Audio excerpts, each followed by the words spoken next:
সুপ্রিয় শিক্ষার্থী, আসসালামু আলাইকুম। আজকের আমি টেন্স নিয়ে আলোচনা করব। বাংলায় সহজে কিভাবে টেন্স চেনা যায় সেটি নিয়ে আলোচনা করব। টেন্স মূলত 3 ভাগে ভাগ করা যায়। 1 নম্বর হচ্ছে প্রেজেন্ট টেন্স, 2 নম্বর হচ্ছে পাস্ট টেন্স, 3 নম্বর হচ্ছে ফিউচার টেন্স। এখন আমরা যে কোনো বাক্য বাংলা দেখা মাত্রই এটি কোন টেন্স সেটা আমরা দেখা মাত্রই আইডেন্টিফাই করতে পারবো। এমন কিছু কৌশল আমি তোমাদের শেখাবো। সুতরাং ভিডিওটি না টেনে, না স্কিপ করে পুরো ভিডিওটি দেখার আহ্বান রইল। তো বেশি কথা না বলে এখন আমরা আমাদের মূল আলোচনায় চলে যাই। এখন টেন্স তো প্রেজেন্ট টেন্স, পাস্ট টেন্স আর ফিউচার টেন্স 3 ভাগে ভাগ করা যায়। এখন আমি প্রথমে যে বিষয়টা আলোচনা করব পাস্ট টেন্স।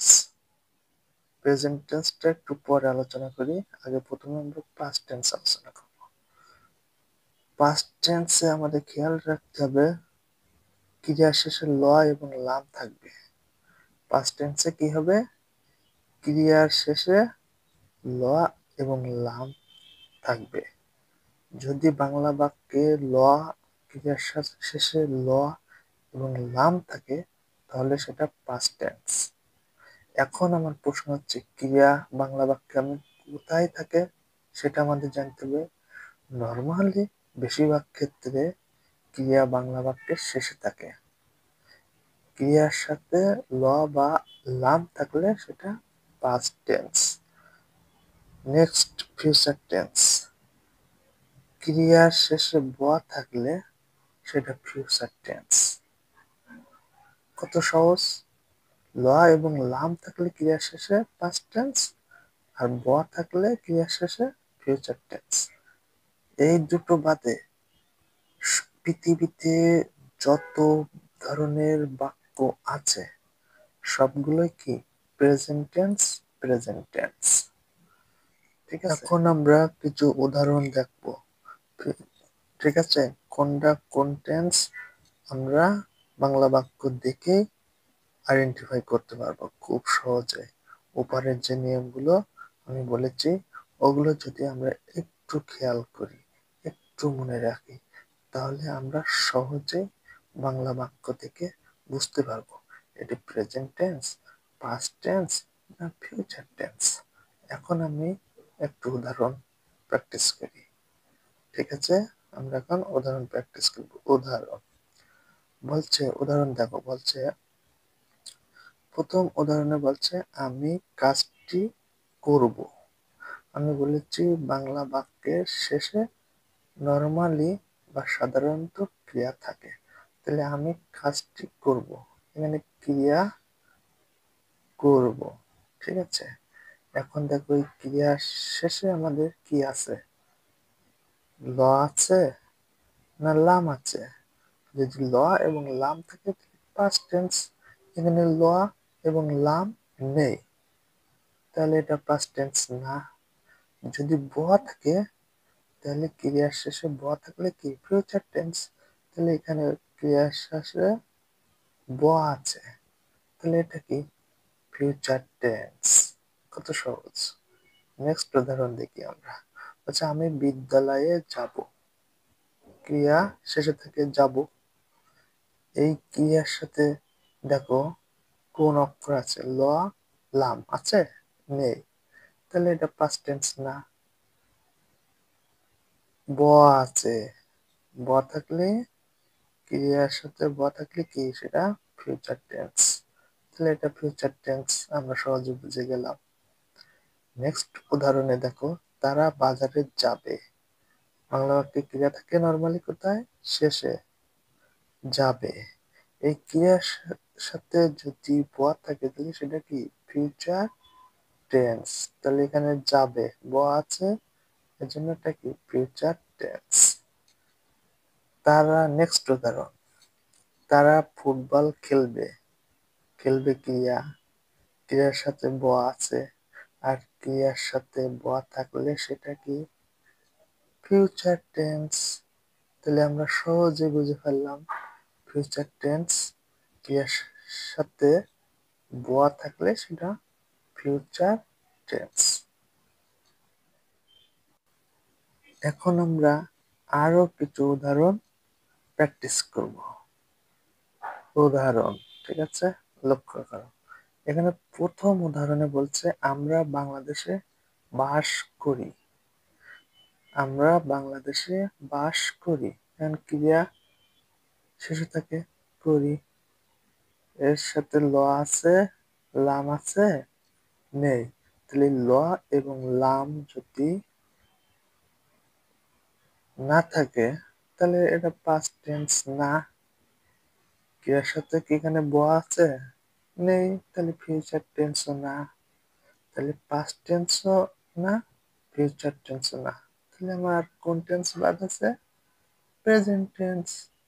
আমি বলেছি পাস্ট টেন্স এবং ফিউচার টেন্স বাদে পৃথিবীতে সমস্ত বাক্য প্রেজেন্ট টেন্স। তাহলে আমরা বাংলাদেশে বাস করি, এটা প্রেজেন্ট টেন্স। নেক্সট উদাহরণ, সূর্য পূর্ব দিকে উদিত হয়। এখানে দেখো হয় ক্রিয়া, উদিত হয়, লাস্টে আছে হয় ক্রিয়া। এখানে ল আছে না লাম আছে, কোনোটাই নেই, তাহলে এটা পাস্ট টেন্স না। ব আছে ক্রিয়ার শেষে, নেই, তাহলে এটা ফিউচার টেন্সও না। তাহলে পাস্ট টেন্সও না, ফিউচার টেন্সও না। তাহলে টেন্স আর বাদ রয়েছে একটাই, সেটা হচ্ছে প্রেজেন্ট টেন্স। তাহলে এটা প্রেজেন্ট টেন্স। নেক্সট উদাহরণ, আমি বই পড়ি। ক্রিয়া হচ্ছে পড়ি, এই ক্রিয়ার সাথে ল লাম নেই, তাহলে এটা পাস্ট টেন্স না। ব নেই, তাহলে এটা ফিউচার টেন্সও না। তাহলে পাস্ট টেন্স এবং ফিউচার টেন্স না হলে তাহলে টেন্স কোনটা হবে, প্রেজেন্ট টেন্স। নেক্সট উদাহরণ, আমি ভাত খাই। ক্রিয়া হচ্ছে খাই, খায়ের সাথে ল নেই, লাম নেই, তাহলে পাস্ট টেন্স হবে না। ব নেই, তাহলে ফিউচার টেন্স হবে না। তাহলে কি হবে, এটা প্রেজেন্ট টেন্স। সুপ্রিয় শিক্ষার্থী, এখন আমরা পাস্ট টেন্স আলোচনা করব, অর্থাৎ পাস্ট টেন্সের উদাহরণ নিয়ে আলোচনা করব। কিন্তু আমি আরেকটা তথ্য তোমাদের দিতে চাই, যদি কারোর 2025 সালের যে সরকারি চাকরির পরীক্ষাগুলো হচ্ছে তার আমাকে নক করবা তোমরা হোয়াটসঅ্যাপে তোমাদের নাম্বার দিয়ে। তাহলে আমি সেখানে এই 25 সালের যে সরকারি চাকরি পরীক্ষাগুলো হচ্ছে তার সমাধান আমি তোমাদের পিডিএফ দিতে পারবো। সুতরাং তোমরা একটু নক করবা। তো আমরা আসি আমাদের মূল আলোচনায়, পাস্ট টেন্স। ঠিক আছে, আমাদের মূল আলোচনা এখন কি, past tense. Past tense, past tense আমি বলেছি ল থাকবে অথবা লাম থাকবে ক্রিয়ার শেষে। যদি ল এবং লাম থাকে তাহলে সেটা পাস্ট টেন্স।